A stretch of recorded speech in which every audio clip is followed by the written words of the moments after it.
We are It's Just a Hill, a cycling club that promotes inclusion, judgment-free, with no gatekeepers. Focused on creating content from behind the handlebars to in the studio, It's Just a Hill is producing videos and podcasts to spread the message that cycling is for everyone. We are focused on reminding everyone that riding your bike can help you overcome any obstacle, because after all, it's just a hill. Hello and welcome to another episode of the It's Just a Hill podcast. I am your friendly neighborhood moderator, Jon Stenning, and let's hear who we are with today. Starting to my left. I am Marcus Posha. Brian St. Pierre, BSP. I'm Brian. I'm Noah. Nice. Thank you all for being here. Welcome to another episode. You've all been on episodes before. If anyone wants to hear your specific intros, just go back and listen. Right. Yeah. How's everyone doing? Good. We just rode before. Mm-hmm. We ate some Dragon Palace, local Pan-Asian fare. And now we're recording the podcast. Everyone amped up. Everyone's energy level's at 10. Yeah. Yeah. Maybe. Post-meal energy. Post-meal. I ate all my rice, so I'm good. Yeah. Yeah. Good. Anyone else? Any comments about the food? It was pretty good. Pretty good? Pretty good. Got a nice tofu dish. Yeah, I learned something. That bean curd is also known as tofu. There you go. Vice versa. Oh, yeah, I did not know that either. Yeah, that was the first. Just comes a time in our lives. I was probably around your age, when I learned that. So seems like something that you learned in your 20s at some point. Bean curd is Bean tofu. curd. Yeah. The stepping stones of culinary knowledge. Bean curd does not sound that appetizing. I'd rather call it tofu. No, Yeah. tofu sounds better. Yeah. To me. Curd, because to me, curd is always that thing from Little Miss Muffet. She sat in a tuffet eating her curds and Curds whey. and whey. Yeah. Yeah. Huh. And then is this whey protein because Smushed she's working out? soybeans. Yeah, right. Oh, yeah, true. I don't know. Okay, enough of that. So we'll talk about a few things on the podcast today. First is I know some of us have taken some recent trips or had some recent achievements. So, Marcus, we can start with you. You recently went to Vermont. Yeah, I did. Visited some friends up in Vermont. Gladly had the time to take my bike with me and kind of explore some roads up there. And I don't know. I just thought it was a great time. How long were you up there for?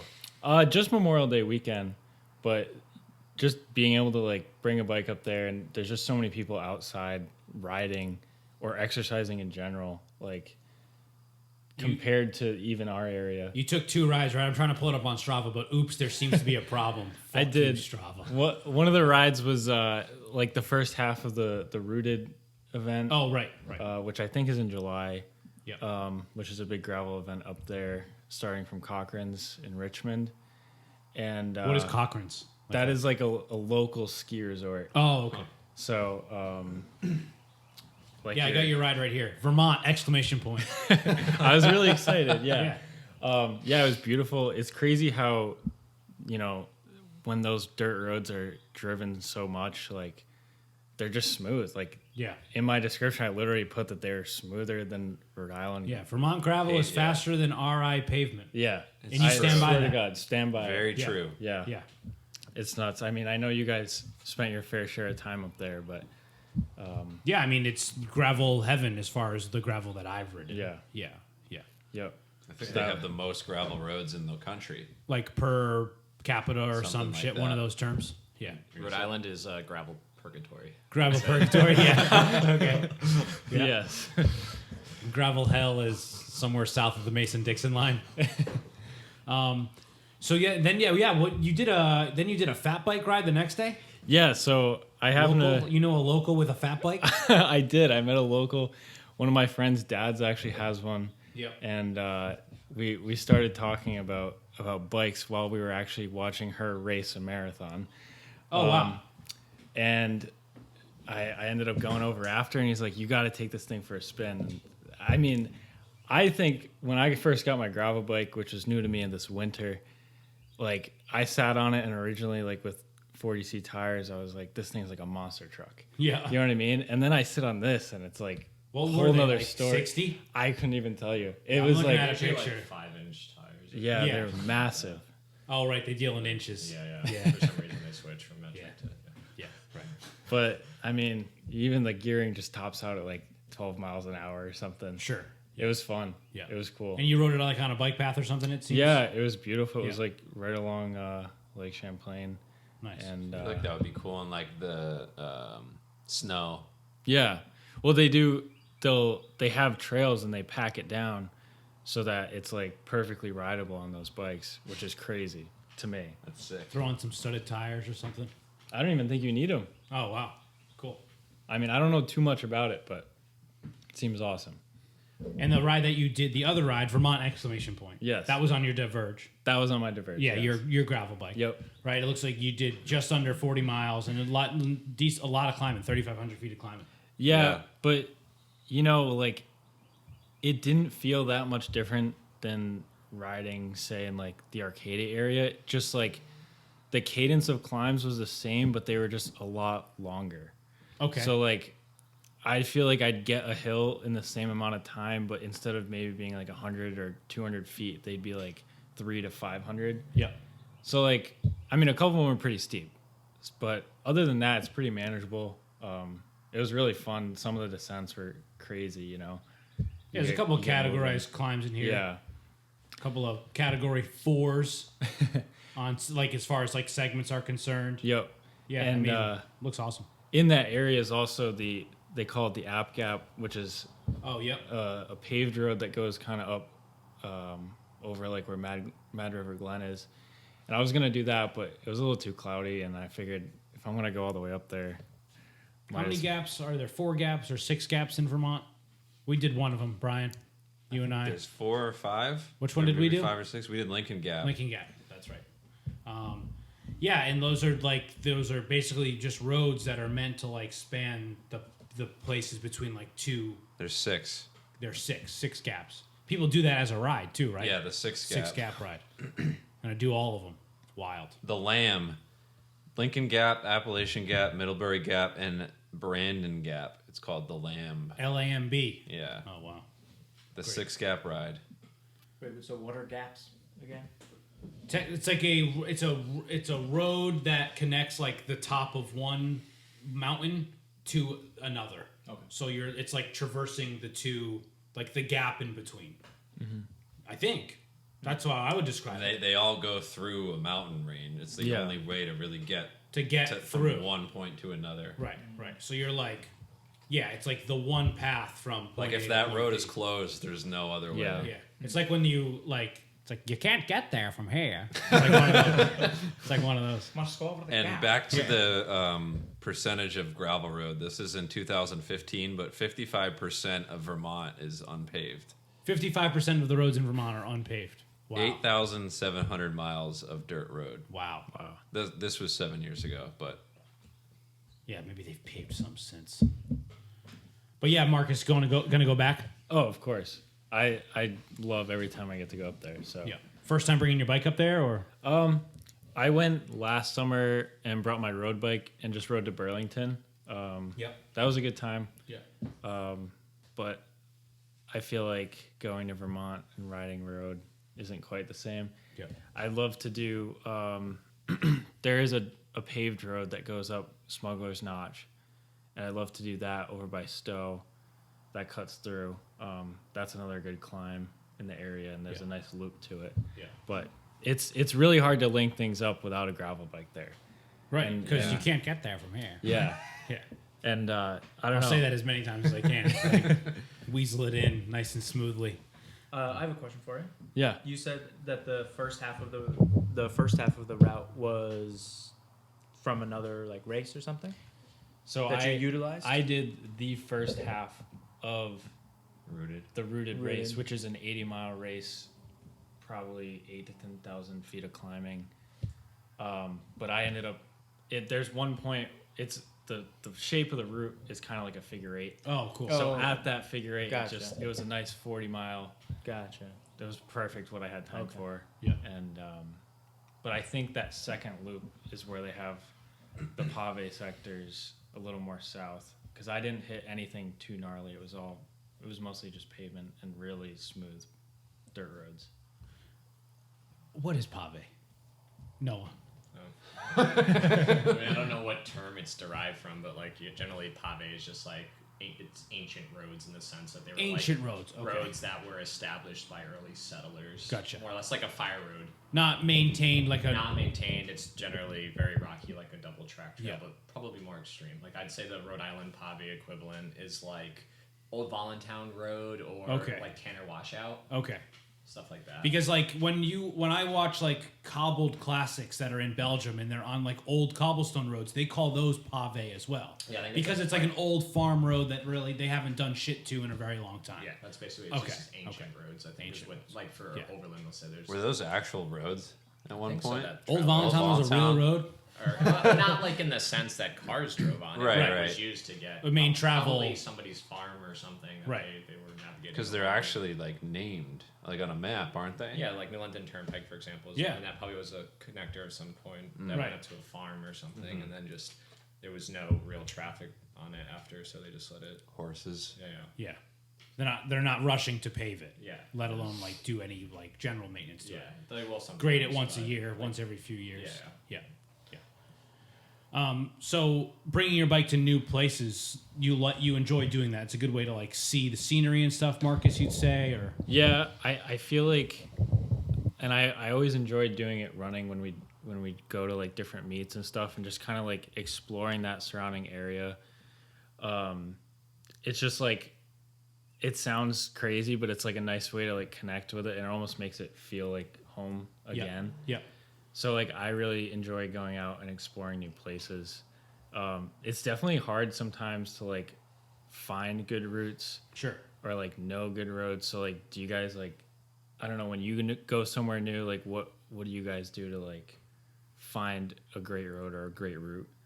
To me, I think Ride with GPS, it's like the one thing that I use Ride with GPS for over Strava is like you can search routes in a specific area. So you can say like, I want to take off from this area. I want the route to be 50 miles and Ride with GPS will allow you to search for it. Strava search functions are not great. Like when it comes to like finding routes. Right. You can look at heat maps. Yeah. My experience, but yeah, Ride with GPS. What about you guys, Brian? Do you have I usually just do heat maps. heat maps Yeah. on Strava? Uh-huh. Yeah, If I'm creating my own. right. I didn't know about the search thing.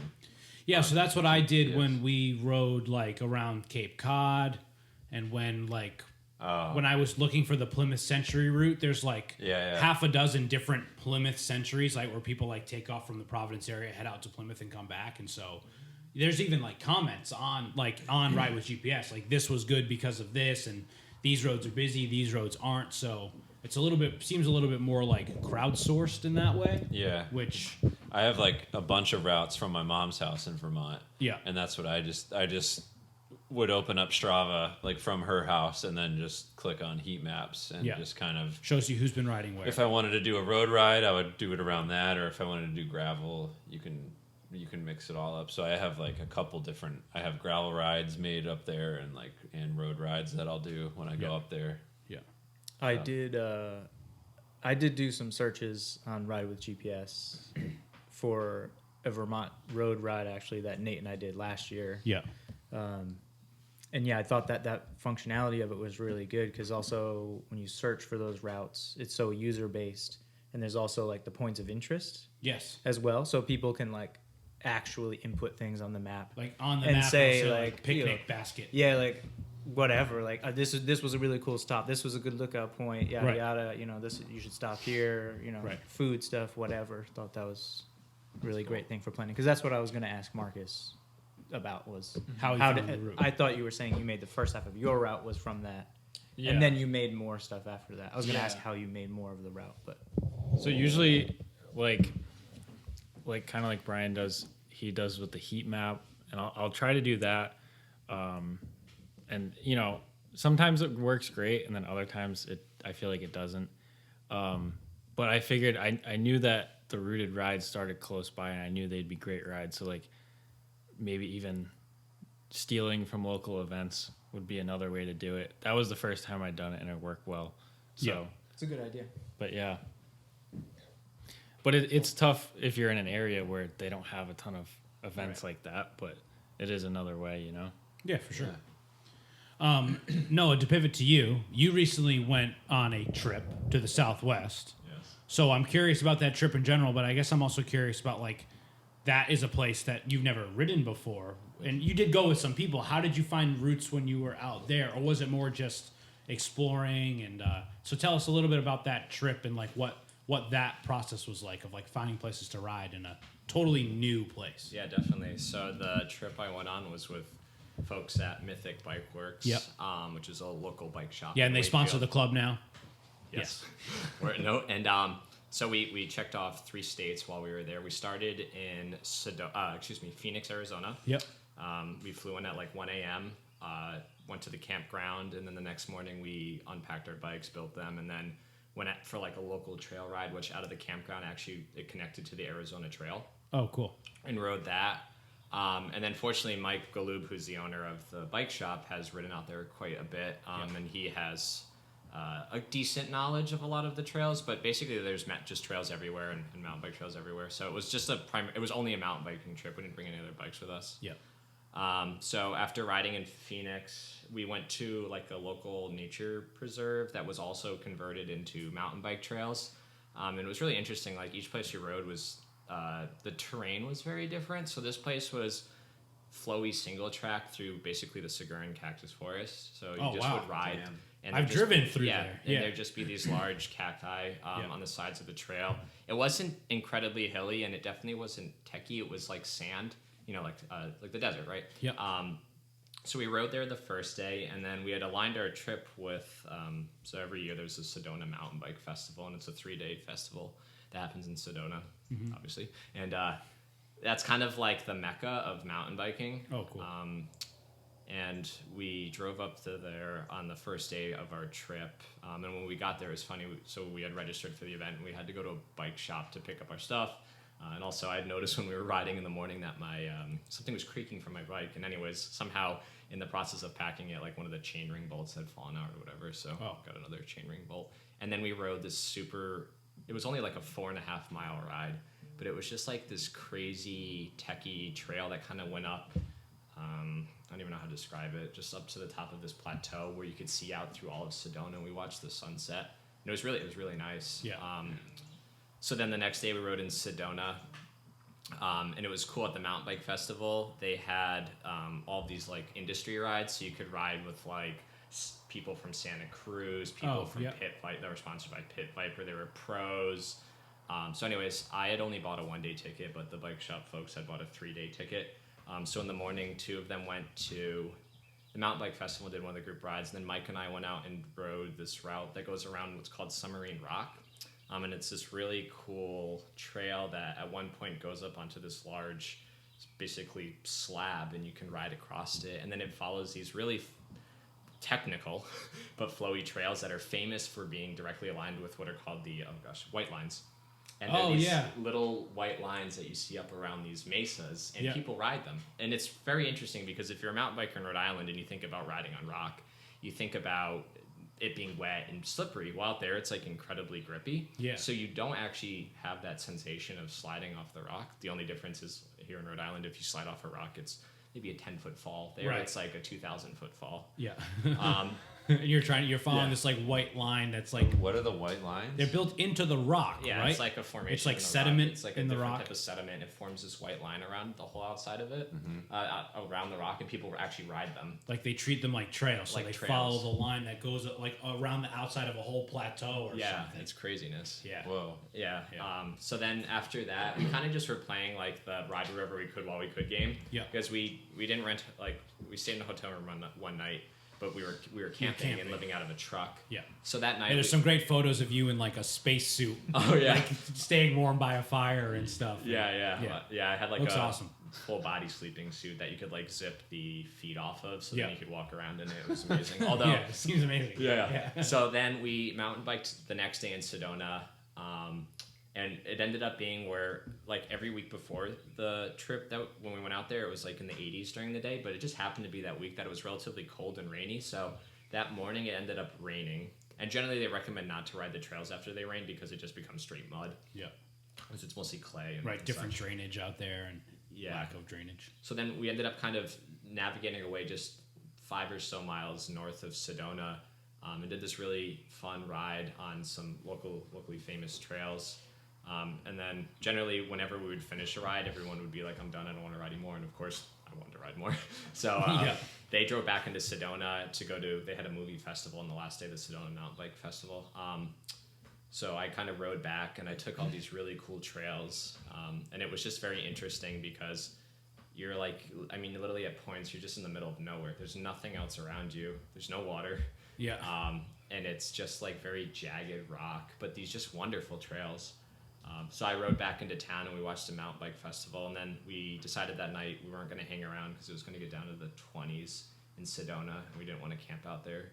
So we ended up driving all the way up to Flagstaff, and then going through Flagstaff in the middle of a snowstorm, and got to the border of Arizona and Utah, and we stayed in a hotel, and then the next day we didn't end up biking at all, which at the time I was a little frustrated because I'm like, I'm out here riding my bike, I want to ride my bike. Instead we hiked Angel's Landing in Zion National Park, which is like one of the most famous hike trails you can hike at a national park, and that was like just a very profound experience, I think, because just living in New England, you don't have these opportunities to see I mean, just terrain and landscape like that. Right. Yeah. And also it's just very funny because, like, if you look at the pictures, like, there's this zigzag staircase you take up to the top, and it had snowed the night before, and it was all icy, and there are people hiking up this thing in flip-flops, and you're like... And it's funny because when you get to the top, rather than it being like, welcome to the top of Angel's Landing, you've made it. It's like 10 people have fallen off the cliff and died in the last 14 years or something Wow. So anyways. Be careful. Yeah. So then we did that. And then the next day we went to, actually that night after Zion, we navigated our way to this little town called Hurricane, Utah. And went on top of the Gooseberry Mesa, which is a famous mesa where they have one of the Red Bull downhill events at. And we rode these really cool trails that went around the whole entire mesa. And basically it rode on the edge on any side of it. You're looking at like a 2,000 feet down into a valley or so. Yeah. That was cool. We stayed there for 2 days and then left because one of the nights it got below 20 degrees. That was the longest night of my life. This is all the high desert, right? We're like 6,000 feet of elevation there. Right. So it was definitely it wasn't actually that hard to acclimate to. Anyways. But extreme shift in temperature. Yeah, it's craziness. Like, it would be, like, when we got there in Phoenix, it was like 85 degrees, and I was like, oh, it's going to be sweet. Like, unzip the jersey. Yeah. And then, there was one day where it was like full spandex and a long, like a thermal jersey on because it was that cold. So we decided then to vacate Utah, and we went to Las Vegas, Nevada, which you might say to yourself, what's there to do in Nevada? In Las Vegas, I mean, other than gamble. But actually, surprisingly, right outside of Las Vegas by the Red Rock Canyon, there's a campground, and connected to the campground, there's a set of trails that go to this little town called, oh gosh, it's going to come to me eventually. I can't remember the name of the town right now. Blue Diamond. Is the name of the town? It's the name of the town, and it's literally like the most interesting town ever. It's probably 20 houses in like your normal or suburban neighborhood. Yeah. A little convenience store, and then basically it's just there for bikers to get supplies and stuff. And there's just these trails that go for miles, and it was really cool riding these trails because they were kind of a mix of everything we had seen. They were like sandy and flowy in sections, and then parts of it were like huge chunky rocks and like rock slabs to ride down, and like tons of climbing. There was this one climb we were going to do, but we never ended up getting to it just because it was actually kind of hot that day. That was like, I mean, I think the ride would end up being like 30 miles, like 5,000 feet of climbing for mountain biking, which is a good amount. So then we ended up riding there for 2 days, and then went to Red Rock Canyon on our last day, and hiked and climbed up the rocks. Yeah. And then I actually flew out of Las Vegas that night, and then they flew out of Phoenix the next night. How long were you there for total? It was like 6 days, I think. Had you been to the desert before? I had gone there to Las Vegas with family before, but we mostly went to stay in the city. Yeah. And I wasn't biking at the time. Yeah. And it was also in the middle of summer, and it was like 109 degrees, I think, in the city. So in the desert. I've been there in the summer, and it's like hot at night. Yeah. Like just still hot, like 90 degrees at like midnight. You're like, what the fuck is going on? Yeah. Because that is not the high desert. That's like sea level. Yeah. That's hot. Yeah. Yeah. I just looked up Blue Diamond. Yeah, please. Population's 200. Yeah. Wow. It's like literally this just, I mean, it's so bizarre because it's like just desert everywhere. The Red Rock Canyon, these huge 7 square mountains. miles. Wow. And there's like one point where you can kind of get a good view up the, off into the distance, and you just watch. It just keeps going up, and then at the top there's a little snow peak. And I don't know which mountain range that is, but yeah, it was like crazy. Like there was this other climb I did by myself one day, going back to our campground, where like on one side it was they were mining for some mineral of some sort, and like just like watching these mine trucks go up this climb, and also riding it was just like I'm more scared for them than I am for myself. Yeah. But yeah, so. Wow. That seems really cool. Yeah. So is this a trip that they do often? Will you want to go back there and ride again, whether or not you go with Mythic? Would it be something that you'd enjoy doing again? Yeah, I'm thinking about, there's a 24-hour mountain bike race that happens right by where we were in Utah that I've been thinking about doing. Yeah. I think for a trip like that, because it's, I mean, like the actual operating costs of the trip, like we ate ramen and camped and like I didn't shower for like 6 days or 5 days. I was pretty disgusting by the time. You're just bathing in that onesie. Yeah, I basically was the same pair of bibs every day. I just whatever. I just don't care. I think it would be a trip just like with obviously everything's gotten way more expensive, that I'd rather like go to another destination spot, I think. Sure. And like having experienced that, maybe go back. Like Blue Diamond was really cool and Sedona was really cool. There was a really neat energy about it. But yeah, probably switch it up, go somewhere else like Moab, Utah or something like that. Since I have you on the spot, I'd also like to just quickly talk about the North-South Trail, which is something that you rode recently. Yes. And that's it here in Rhode Island. Yeah. And you did it last year. I did it last right? year. Was last year the first year that you did it? Yes. And then this year you did it again. And so you did it in towards the end of May. The North-South Trail Challenge, and it's 80 miles. But can you explain how that is like all different types of trails and it goes all the whole state of Rhode Island. It's a small state, but still it's from the northern point of the state all the way down to the beach in the southern part of the state. And it's definitely two different experiences depending on which direction you go. Yeah. So the first time I did, I started from the south. So the first trail you go through is Yellow Dot, which is in Burlingame. Yep. Which is a regularly ridden trail, and it's pretty standard Rhode Island mountain biking. On the northern portion, it goes through Douglas State Forest and then into Burdickville. And so if you start from the north, basically you ride a fire road into Rhode Island, and then the trail turns, and there's like all this overgrown brush, and it just says North-South Trail, and that's the start of it. And it says 78 miles to the coast. And the next 6 miles or so, maybe even longer, are basically just like these rolling hills. Yep. The trail's probably 1.5 or 2 wide, and it's just very overgrown. And then also what kind of makes it hard is like it's incredibly rocky, and there's some portions where you actually have to hike your bike over these big boulders and such. But what makes it really hard to ride is like in most instances, a lot of the stuff you could ride, but because the trail is so narrow, you can't like navigate around bigger rocks. You can go over them, but basically you're just slamming your handlebars and everything. So you have to hike it, and it just happened to be that morning that it had rained, so everything was incredibly slippery. And not that this will ever be a sponsor of our club, but I was running Vittoria tires, specifically the Barzos, which are like an XC tire, and they are not rated well in the wet. So it was like ice skating. Anyhow, the first 6 miles took me like over 40 minutes. Wild. Jesus. And then I got out of there, and also I was riding a brand new bike that I'd ridden once before the day before with electronic shifting, which I was still getting used to, and just the whole bike setup. So anyways, what ended up happening, it was just a poor judgment on my part of view, but I had worked pretty late the night before, and in packing I'd forgotten my multi-tool. So right before we started, one of the other people doing it let me borrow theirs because they were riding with a group. I was trying to hammer it basically. And probably 19 miles in, I just was on Snake Meadow Road, which is one of the roads you had ridden recently, one of the road rides. It actually turns into dirt at one point. And I just like picked a dumb line and went over these routes, and my front tire on the last route just slid in, and I just ate it really, really hard.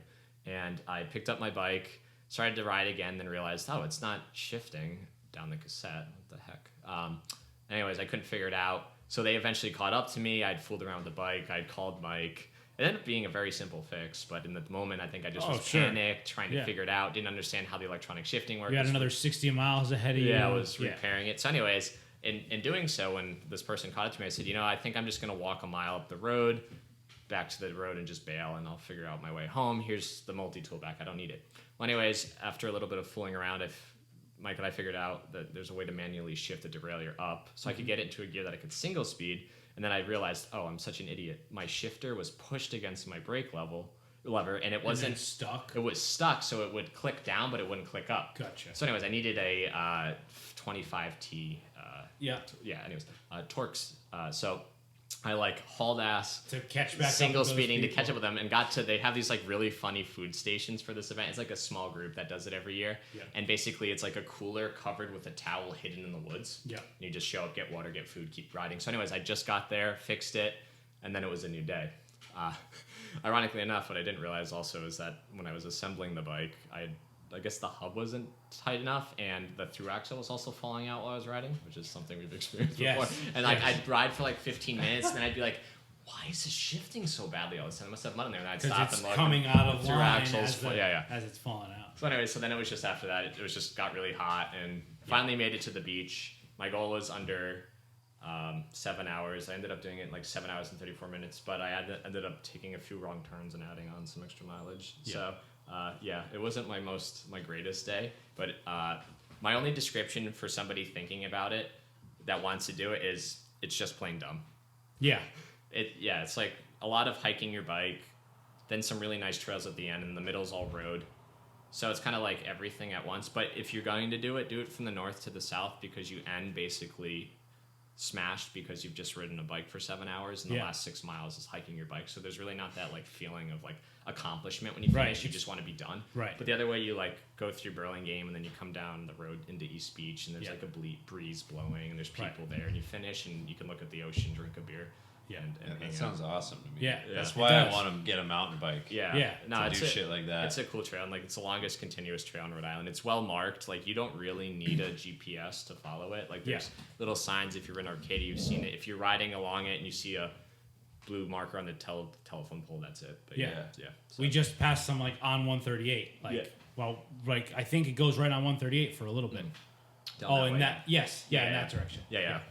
So that was and not an event, but there was other people doing it. It was just the small group called Gears and Beers, which is a bunch of kind of the OG mountain bikers, NIMBA people that just hang out and do it, and they just happened to extend an invite because they knew I was a fanatic about it. So. Yeah, that's cool. But it's a cool event. The only thing I will say too, if you do it, there's not food or water really along the way, except for at the end at mile 60, if you're going south. Or if you're going from the south to the north, but if you're coming down, you can bail and there's nowhere to stop, really. There's one gas station, and it's 20 miles in. Did you just Camelback? Or? I had a Camelback, I had bottles and a bunch of food. So and a lot of people will ride. There's campgrounds on either end, so they'll ride camp, ride back, or they're just not insane. Making me want a mountain bike. Yeah. So anyways, that's really cool. Yeah.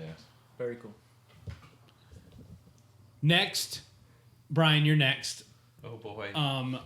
Brian St. Pierre and I don't really have much to add in this section, so we'll talk about Greasy Joe's in a little bit. Sure. Sounds good. But Brian, you recently rode your bike to Vermont from Rhode Island. I did. Yeah, tell us more about it, please.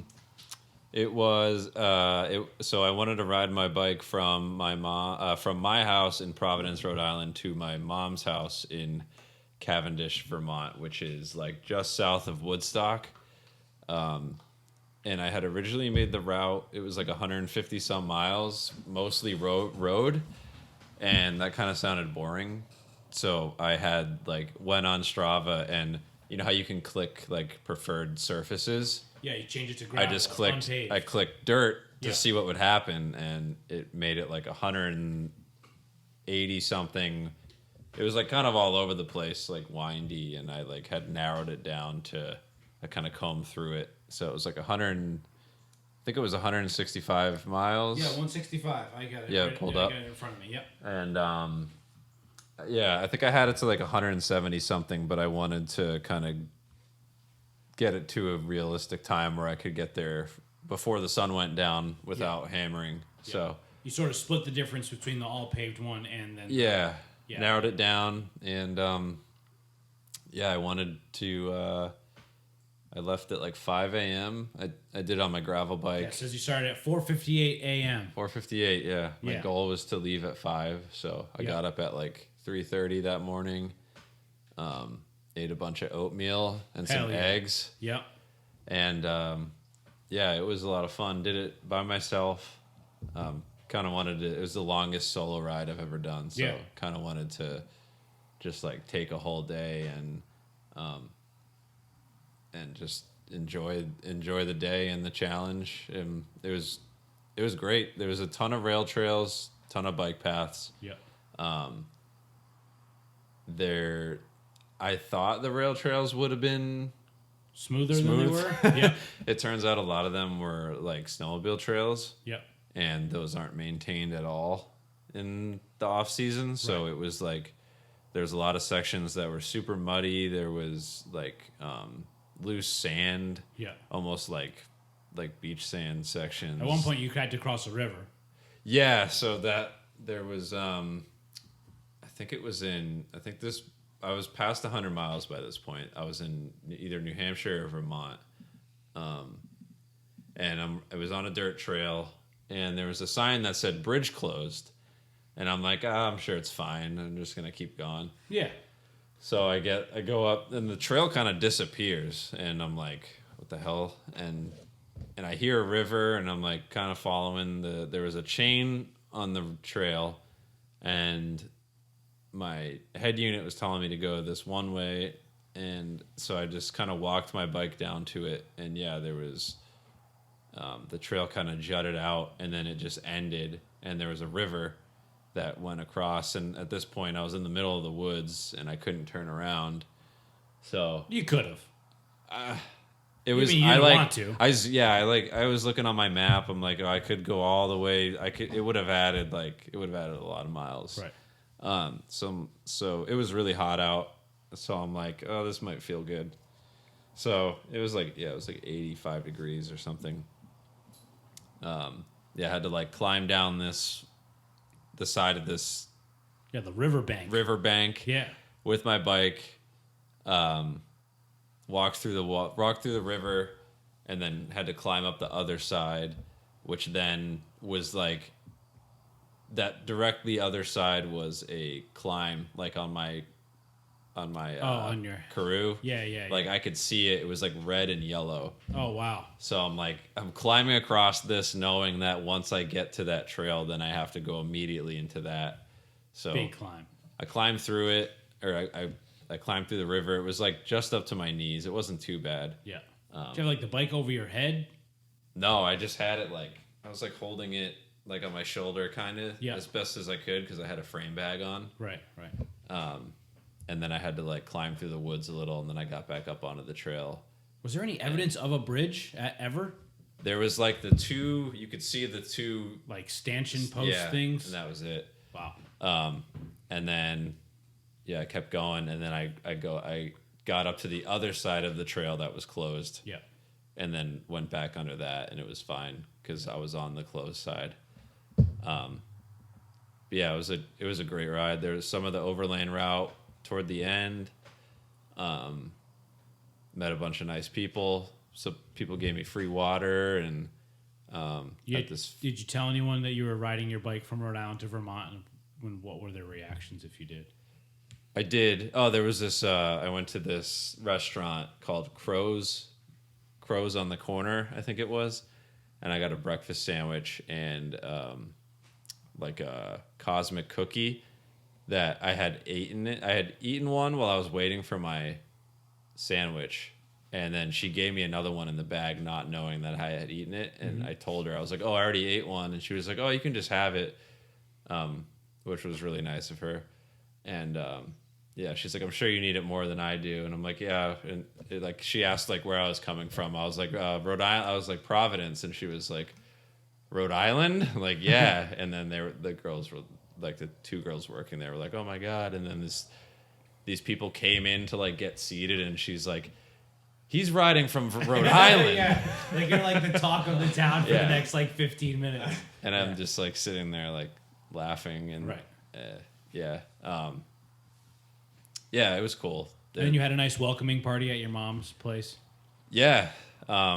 Meg, my girlfriend, drove up there Yep. because we were just going to hang out for the weekend. Yep. Yeah, I had like, Meg was following my location, and then I had texted her when I was like 2 miles away. Yeah. And they like, my mom and her like came outside with Yeah, it was adorable. beers Yeah. and yeah, it was really cool. I wanted Point to point rides are cool. Did you like that experience? Yeah. Yeah.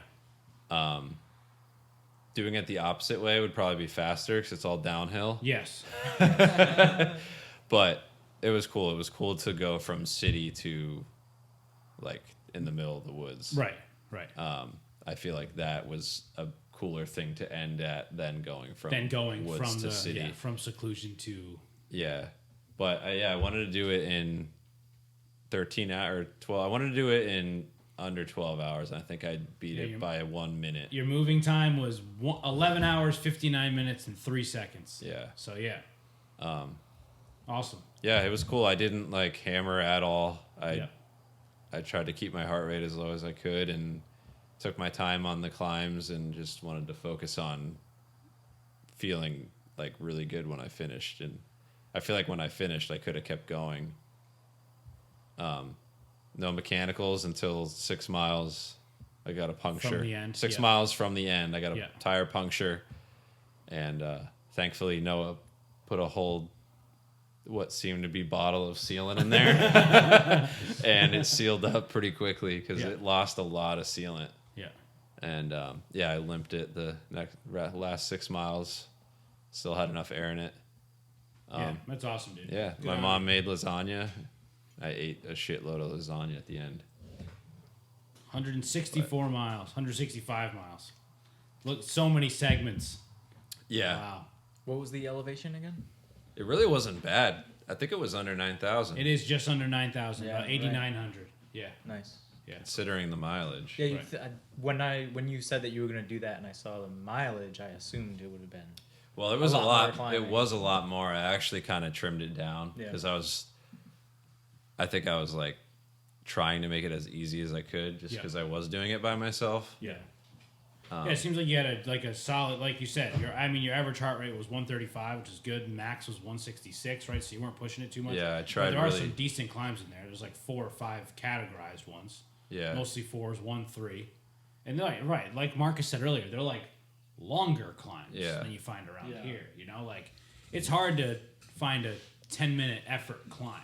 Like they're few and far between around here. Like a 10-minute. yeah. These and are- on that bike. It feels so much different too because they're Oh, just for like sure. sitting there like spinning. Right. Because I have like a 46 in the back. Yeah. So- Right, but I'm talking like there's a 15-minute, a 24-minute climb, a 15-minute climb, a 13-minute climb. You know, Yeah. like, it's pretty awesome. Yeah, cool riding out there. Yeah, it was fun. Well, next time we'll let us come with you. Yes. Now, yeah, people can come now. Okay, I cool. wanted to test it out. Yeah, you have to test it out. We'll Which avoid I'm glad I that did, water. 'cause What the about that river? Yeah. Yeah, you can revise the route. Yeah. Yeah, I don't know. I kind of like the river. Go and build a bridge. I like the idea that you were like, it's hot. I'm gonna just. My shoes got soaked, but they dried Yeah. out pretty quickly. They dried up by the time you were back. Yeah. Yeah. We've been through worse. Oh yeah, for Yeah. sure. Yeah. And it was clean water. Yeah. You drink some? No, No. Okay. I did ask someone for a bottle of water though. Oh, at like- their house? Yeah. And you got it. It was right after that actually. Yeah. It was because I wasn't in the woods anymore and I was super hot. I was running really low on water and didn't know where the next stop was. And I had ridden by this random house like on a farm and they were setting up for a party. And I rode by and I was like kind of thinking to myself, I saw all the coolers. I'm like, oh man. And I read Coolers are full. I turned around and I like built up the courage to be like, excuse me. I'm like Yeah. covered in mud Yeah, sure. and like sweating and these people are like dressed up nice and like who the fuck is this guy? I'm like, do you have any water? And they're like, yeah, we got you. And he like came and gave me a bottle of water. He's like, it's hot out today. I'm like, yeah, Yeah. I'm like, I don't know where I am. And he goes, well, good luck. Borderline delusional. I'm following a tiny computer on the front of my bike. Yeah, I got it on camera actually. Telling me where to go. But yeah, that was nice. And then I made it to the next stop. Yeah, hell yeah. So. We'll have a video coming out of that soon. Yeah, I finished editing it today. Nice. Yeah. Speaking of videos, the aforementioned Greasy Joes, we talked about it before on the podcast in another episode. We have since all done it. We put out a video up on our YouTube. Brian St. Pierre, a.k.a. BSP, as you introduced yourself, which fully embraced that. Yeah, I thought we decided that. No, we have fully decided. I'm BSP now, so there's no confusion. Right, 'cause they're- between the Bryans. Right, now we can just start bringing in other Brians. Yeah. And I didn't make it up myself. I'm already called BSP. So No, I mean, I wasn't, okay, right, you For, didn't make it up yourself. I think it I would rolls like off the tongue. that to be clear. Yes. Yeah. No, you're not giving yourself a nickname. Yeah.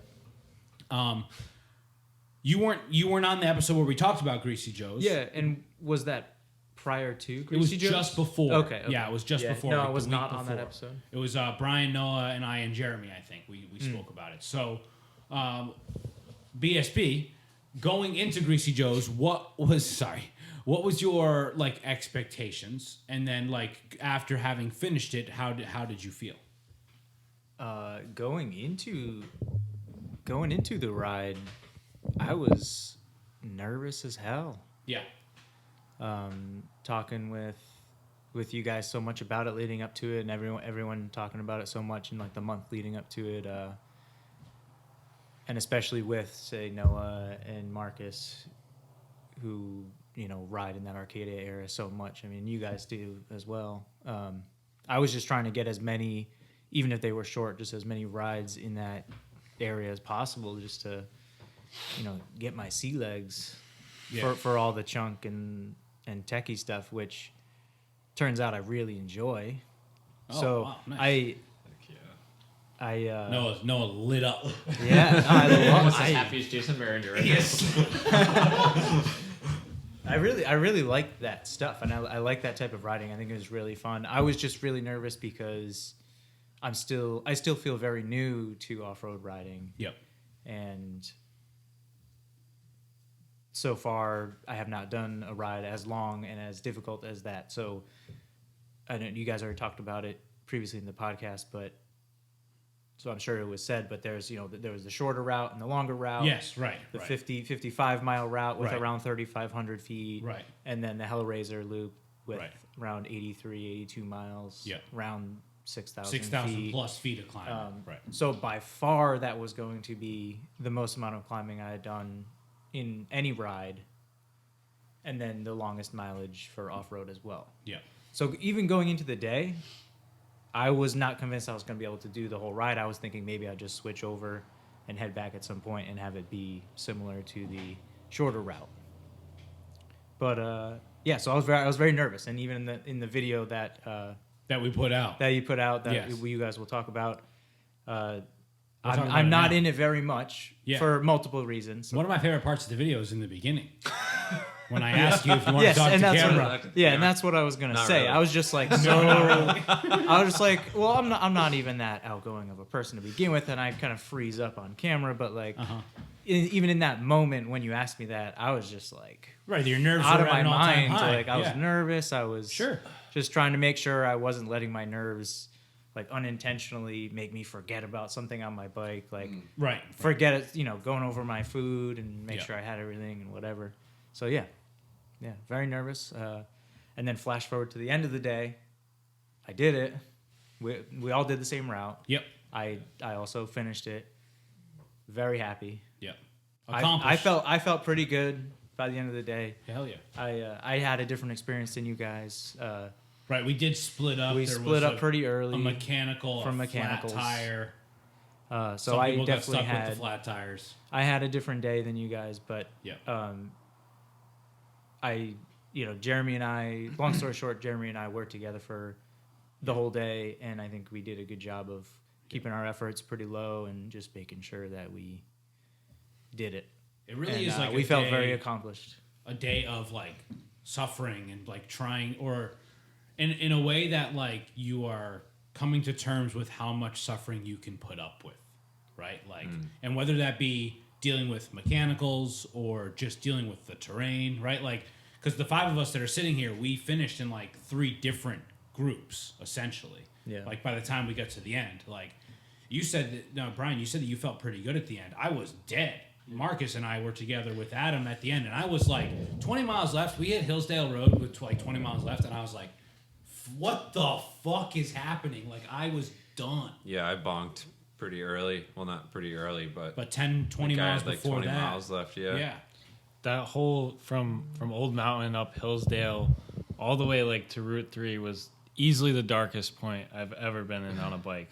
It was like, yeah, I mean, it it was was something tough, else. You push yeah. through it, you feel great afterwards, right? But like, you're like, what am I doing? Like, what am I doing? How much longer is this going to go on for? As Yeah. frustrating as it was, I'm sure for you, I was glad that you were having tire issues because I'm like, I'm just gonna stay back with Noah. We had to keep Right, stopping. Noah had some I'm tire like, issues. Flying every 5 miles. yeah. I'm like, no, it's fine. I'll rest here with you while you mess with your tire. Yeah, but it really was like awesome, and you know, you mentioned Jason Behringer. Him and Matt Giles put on this ride. They organize it. They do it for free.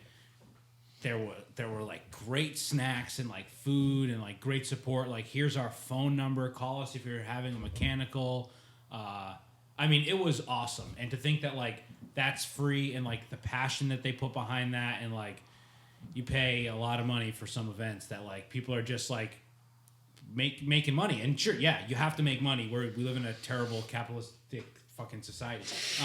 But that ride was like very fun and like very rewarding, and I think because of like the heart that was behind it made it feel even that much more rewarding. Yeah. Right? Like, Yes, it definitely had the vibe of like this ride and this event exists because of people that love the sport, right. and the experience, and I think that really came across. And going into it, I knew that was going to be the mindset, so I was definitely very excited about it, even though I was nervous. But It's a bummer that the weather was shitty because I feel like there would have been even more people. Totally would have been more people. I've talked to like probably 10 people that were like, the weather really made me decide not to do it. And like the weather cleared up, right? Like it was nice. Like, it was a little bit rainy when we started. I feel like by the time we were out of the big river section, which is the first 10 miles, it wasn't raining anymore. Yeah. And then it wasn't too hot. It wasn't too buggy out there.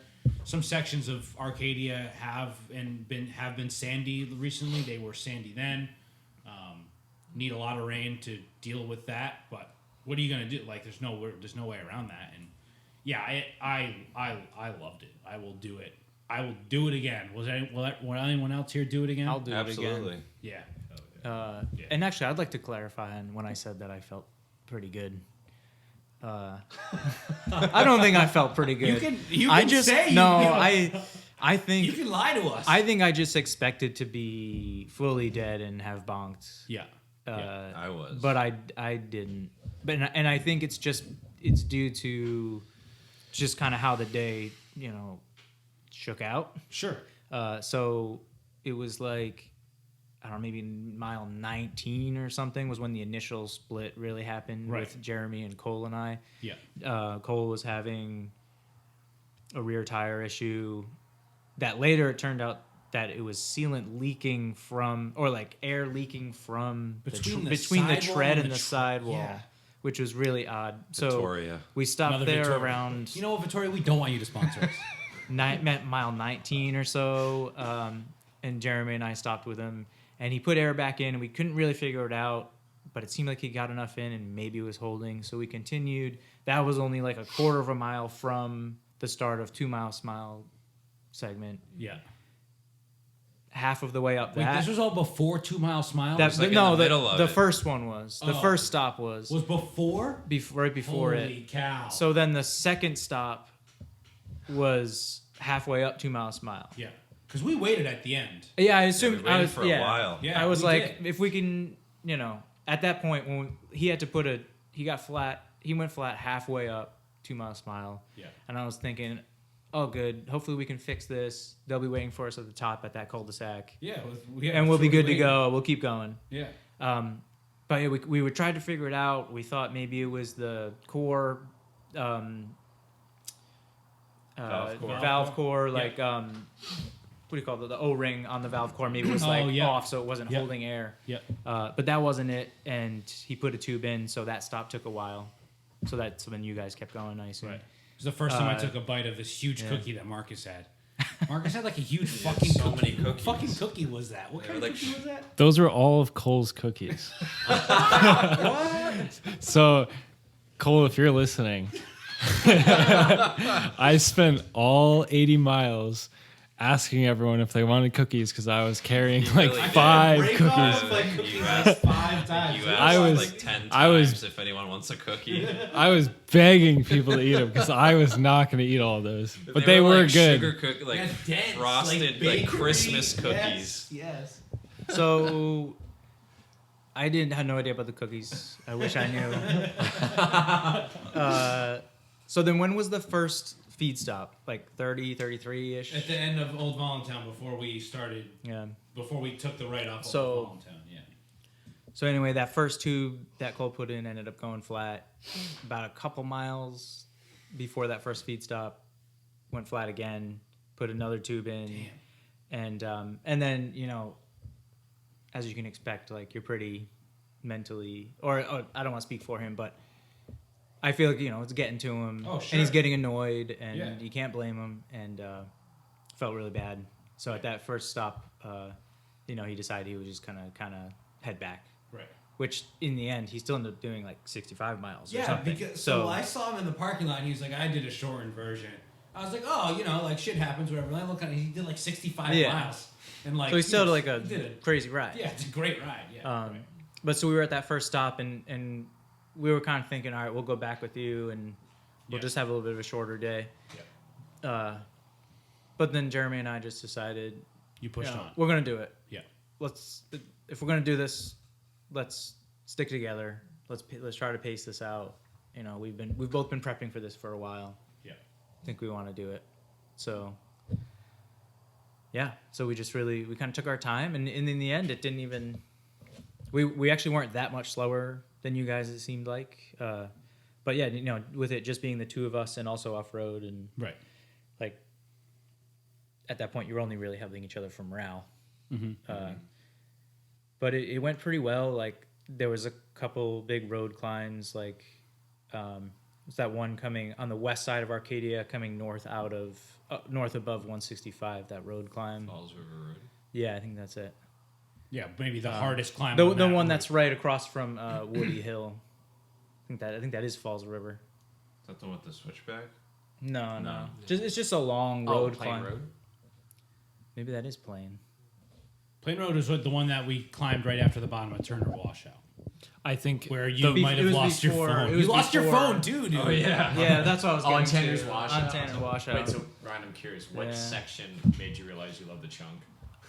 Oh, well, I kind of knew that before the day. I wasn't sure if it just Yeah. happened to. I just wasn't sure if I was going to love that much in Right. one day. 2/3 of the way through 2 Mile Smile, I really started smiling, and I realized.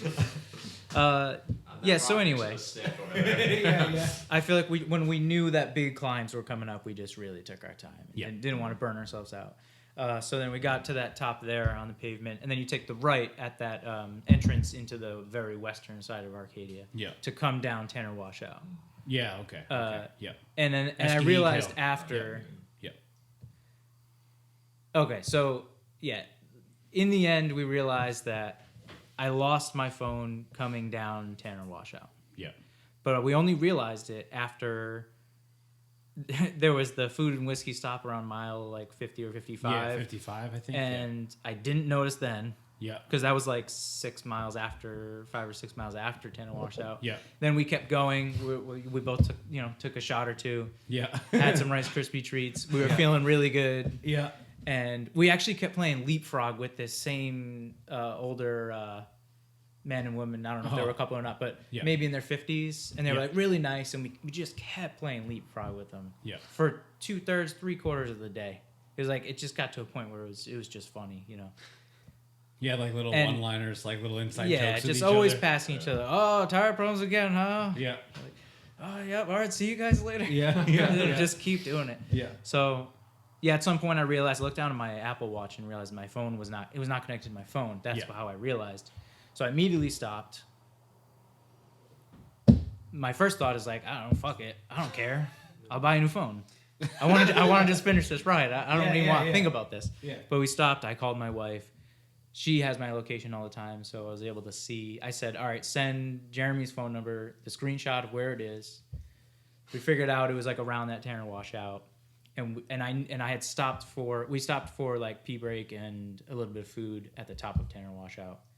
So I knew what mile we were at. Yeah. So I determined, okay, it was like 9 or 10 miles back.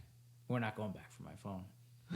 Just keep going. So it's going to be a 100-mile ride. So I said, all right, Daniel, make sure you don't, accidentally delete this text. And I'll call you from this number if anything happens. Yeah. And I know it's not going to rain tonight. I'll go back tomorrow, get my phone. That's what you did, right? And that's all I did, yeah. In the morning, I checked the location again. It was still there. We went for a nice drive, took the dog, and hiked down Tanner Washout and got my phone. Didn't you say someone had put it on a log? Yeah, someone put it on a log. Yeah, there's no way it flew out of my pocket and landed on a log. perfectly on That's the what log. it did, flew out of like your back pocket? Yeah, because there was a couple Right. towards the bottom of that. Or actually, it's like Tanner Washout meets another one. Yeah. And it was on that other River one. Trail or whatever there. Yeah. But there was some down trees that you probably hop over. And it must have been that just popped out. Is wild. Yeah. It really Oh, is. no, that's pretty good. Probably right bet. after I bet. right after what Jeremy pointed out, where Brian had fallen like the Oh, previous yeah. week or something like that. Yeah. A couple days before Couple that, days. on the recon ride, I went over the handlebars. Fun. Greasy Joe's. We got a video about it on our YouTube. You can check it out there. One more thing I would like to chat about before we get out of here, maybe a little bit more of a serious subject, is I would like to talk about insecurities in cycling. So whatever that means to you, we can just go around in a circle. I'd like to start. I can start. I wouldn't say I'd like to start, but I'd say my most insecure thing is wearing tight clothes and having body image issues and having to wear tight clothes. And I guess I don't have to wear clothes as tight as I wear. But at the same time, it's something that I've struggled with my whole life is body image, right? I was heavier and then I lost some weight, but I still look in the mirror and I see a fat person when I look in the mirror. It's mentally not the best thing, obviously. And I'm not, y'all have to just say that I'm skinny. That's not what I'm looking for. But I think wearing tight clothes and arrow fitting clothes emphasizes that for me, right? So I put on, some days I'll put on my kit and I'll say I feel good, but if maybe I was having a bad week in terms of food, those fucking tight clothes kill me. And I don't know, is that anything that any of you guys struggle with ever, or are you just no, I feel good in my Lycra all the time? Because I don't feel good in it all the time. I feel good in it only sometimes. Brian is pulling the mic towards him. I like this. You're making me feel included. Definitely related. I mean, as someone who started this fitness journey from being an obese person, living a relatively sedentary lifestyle, just my body itself and where I'm at now and my weight is a self-conscious thing. Yeah. That obviously is heightened by wearing tight clothes that you can't hide anything. Right. And you can't hide any aspect of your body in them at all. Right. So definitely related to that for sure. But I still choose to wear the clothes. They're the most efficient thing to wear, Yeah, clearly I've gotten over it. Yeah. You wore a cool tank top on the ride today. Yeah, you thanks. did. I wish we knew about that. Noah and Brian both wore a cool tank top. No. Well, I knew. almost brought a shirt. When I knew that Noah was coming, I said, Yeah, Noah always looks cool as hell. not everyone's cool. gonna be wearing full kit today. Yeah. I'm gonna wear a tank top. Yeah. I could relate to that as well. Yeah. Even, I mean, I wasn't, I would, I don't know if I would ever, I mean, I think the most I've ever weighed was close to 190, 195, but I didn't look good. Yeah. And when I started riding, my goal was to, lose weight, be healthy, and look good. And I go through fluctuations of different, your body's always changing, and Sure. obviously you want it to. There's always some sort of what people think their body should look like. And I don't know, I guess I go through the same thing sometimes. Yeah, I want to be like gaunt. Like, you know, Jack Skellington? Or whatever the fuck? That's like what I think I should look like, which sucks, but like is like it's funny to say, but it is like. That's what you want to look like? Yes, I this is legitimately something I've struggled with my whole life. And there was at one point, like, me and a friend, he saw me after I lost a good amount of weight. Like, I lost like 75 pounds, and he saw me, and he was like, "Wow, dude, you look good." I was like, "Thanks." And he was like, "Why don't you take?" I was like, "Well, because you're my friend." And he was like, "What do you mean?" And I was like, I'm only gonna be happy if I overhear someone say that I look gaunt, right? Like, it needs to be like someone doesn't even think that I hear them, but they're like, "Well, that guy over there is like looks deathly ill." Like someone that doesn't know you. Someone that doesn't know me, right? Yeah. Because like my mom will be like, "You look great." I'm like, "Thanks, Mom." Like, even my wife will be like, "You look great." Thank you. But like, you're nice. Yeah. You know? And so like that, but that, I mean, that's like the toxicity in my head that is like telling me that no, they're just lying to me, which is like, I mean, a whole different thing. You could have a whole podcast just about this. It's called therapy. And does this fall under the umbrella of body dysmorphia? Oh, 100%. Yeah. So. Oh, 100%. Yeah. Yeah. I don't know if my thing is. I don't think my thing is that. I think my thing is just like, am I fit enough? Am I? Your personal insecurity. My personal insecurity is Yeah. like, am I thin enough to be wearing this stuff, or are people just being nice to me and like not saying something directly in my face, or are people like thinking that I'm too heavy to be doing this or something like that? Yeah. So maybe not the same thing, But similar. roots related. Yeah. Do you have anything else that comes to mind when you think of like insecurities in cycling? I mean, I don't want to like make anyone like sit here and like feel badly, you know, either. But I also think it's important to like share some of these things because it's probably something that, in some extent, a lot of us deal with to an extent, and so putting it out there helps like break down those stigmas, right? That's sort of my angle for wanting to talk about this. Yeah. Right.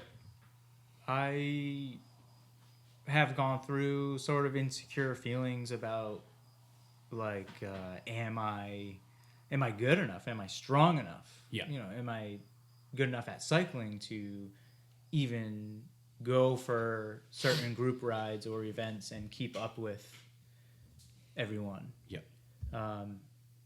And definitely something I struggled with a little bit when starting. But then I got over it a little bit, I'd say.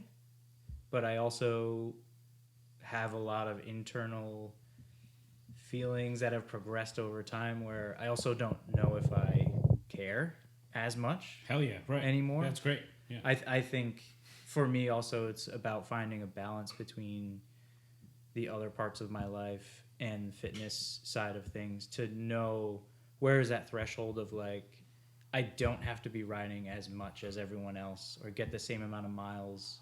Yep. Get the same speed levels on my rides to know that I can still keep up with you guys. Yep. And I'm not sure that I'm not as worried about it anymore, but it was definitely thoughts in my mind in the past. That's exactly what I was going to say. Same thing. Same Comparing thing. yourself to others.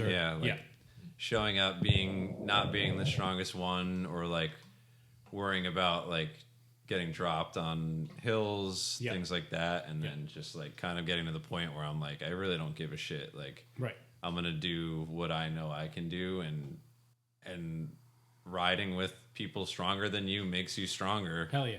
So that's kind of I've just kind of been being like, fuck it, I'm just gonna do what I can. Yeah, exactly. Yeah. Which is kind of how how the running thing started too, I think. Yeah. Is like, I noticed. Yeah, you're running a lot more lately. Yeah, I noticed that. We don't need to spend too much time. No, we're not going to talk about it. But Brian runs like every. That was why. Yeah. I don't know, that I find something that I want to challenge myself with, and I just do it, and if I'm good at it, then hell yeah. Try and get better at it. But yeah, that was my insecurity is It happens a lot Not when we're being constantly comparing ourselves with like Strava or whatever it is. I mean, like in general, even just outside of cycling, right? Like we live in such a world where so much like comparison comes like through social media and all that sort of shit. So, yeah. Noah, anything come to mind?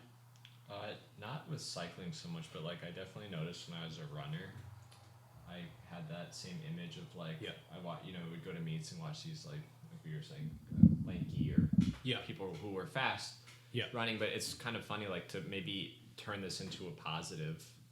Like maybe it's partially because like I have maybe a cyclist body or like maybe built more like a cyclist, but like that's half the reason why like I'll show up to a ride in a t-shirt and to create this idea that like okay, if you're on a sponsored team and you have to wear a jersey, then like that's fine. To create this idea that like you can just be yourself in the realm of riding a bike, which I think people try to like either go off what marketing says, which is like, oh, you need like the tight lycra and all that stuff, and like I wear lycra or whatever, the spandex and all that other stuff too, but like sometimes you just gotta kind of like what Brian was just saying, both Brians were just saying like not give a shit and pave your own lane, and like if you can make it relatable to other people where like they see you riding in that manner or it's more something that they do, then I think that's like a way we can all work together on improving our own way of viewing ourselves in the cycling community. Because like sometimes it is like you wear like the jersey and you feel fast and like and other times like I know for me like I just find like road riding specifically, and I know it's always hear me rant about too much pavement. Noah can only ride so much pavement a week. It's like it's very it's like the traditional avenue of cycling, and it can be very extractive in many senses where it's like hammering a section or a segment and PRing and stuff. So like like finding ways to make cycling something that's personal and restorative and experiential, which is like the beauty in Greasy Joe. It's not to say like there aren't like Mount Greylock was experiential in every sense. Absolutely.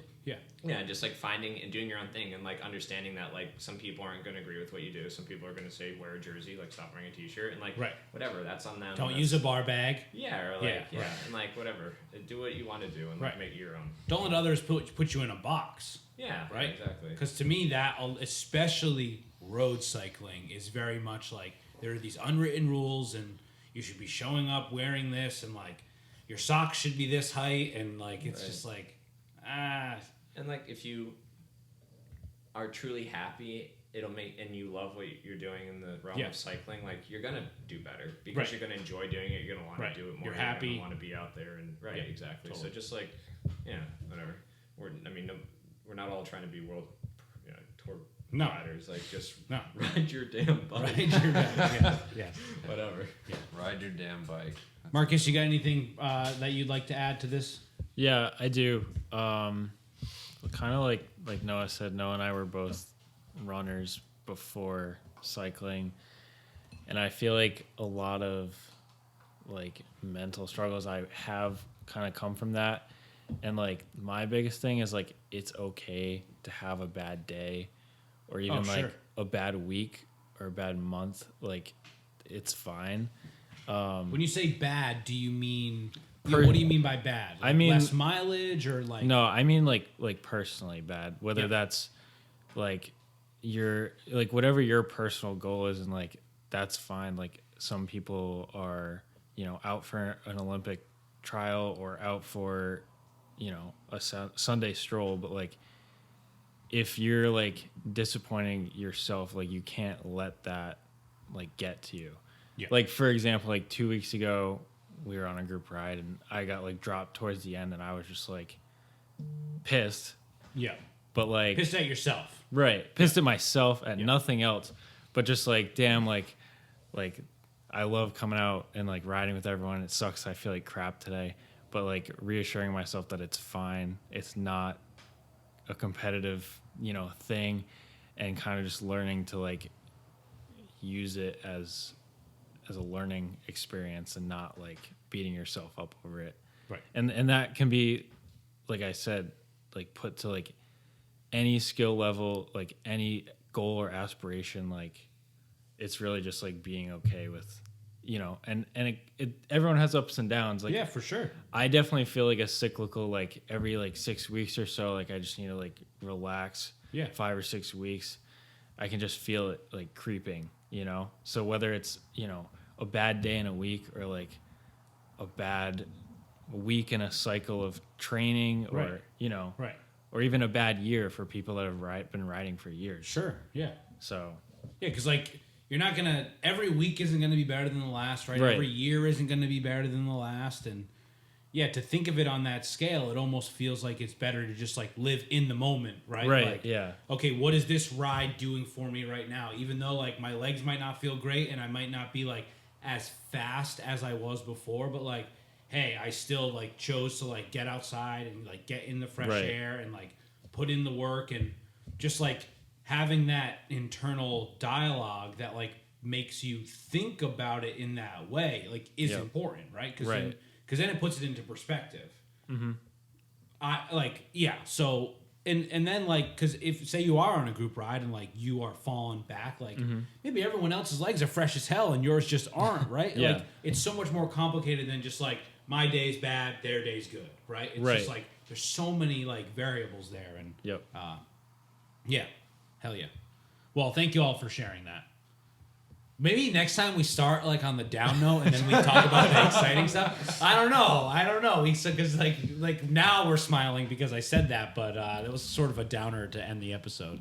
I think it was Yeah. good. Yeah. Okay. Good. I'm glad.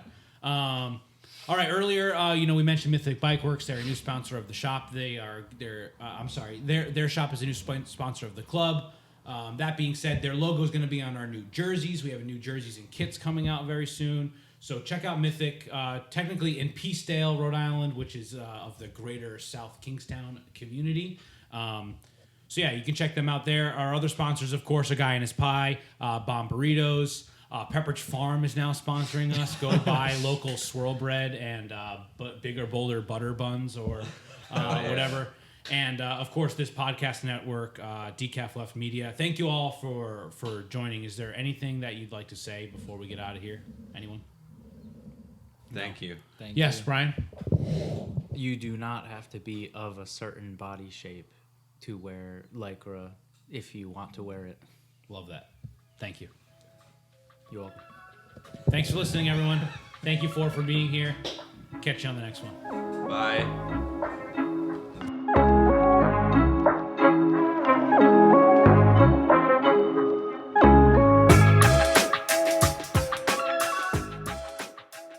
Decaf left, regular right. Decaf left, regular right. It's very challenging work.